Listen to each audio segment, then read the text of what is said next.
Central in the story of the United States of America are the events of the Revolutionary War, but how many are aware of the Masonic influence that precipitated those events?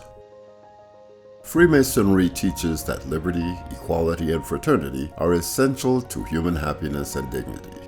It was these principles and the inspiration to fight against tyranny inspired by Freemasonry that propelled certain brothers of the colonies to instigate the War of Independence. Let us look at two towering figures of history who used the ideals of Freemasonry to overthrow the colonial oppression of the British Empire. George Washington was undoubtedly the most prominent figure of early American history and has almost reached the status of deity. Washington was, however, an ordinary human being who recognized his moment in history and seized upon the doing of great things. Initiated into Freemasonry in 1752, Washington quickly became one of the highest-ranking Masons in the fledgling republic. As a man inspired by the Enlightenment and its principles, Washington found a home in the Masonic order. In all cases of difficulty and danger, Washington placed his faith in the great Creator and believed always in the maintenance and performance of honor and virtue, both Masonic values. Washington was an eloquent writer on the subject of Freemasonry and left many inspiring aphorisms. Here are his words on the founding of Freemasonry.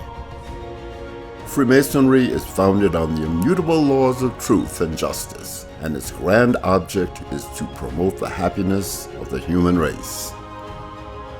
At the construction of the U.S. Capitol, George Washington conducted a Masonic cornerstone ceremony and dedicated its work to the Masonic vision for human society. Benjamin Franklin is second only to George Washington in the pages of American history. A prolific and veteran author, Benjamin Franklin did not serve the revolutionary forces militarily, but was instead inspired to use his rhetorical skill to improve the diplomatic relations of the upstart nation. Franklin became a Mason in 1731 in Pennsylvania, the future home of Universal Co-Masonry, and then Grand Master of Pennsylvania in 1734. Franklin published the first American edition of Anderson's Constitutions and remained an active Mason for the rest of his life. He also became a member of the Grand Orient de France during his time in Europe as a diplomat.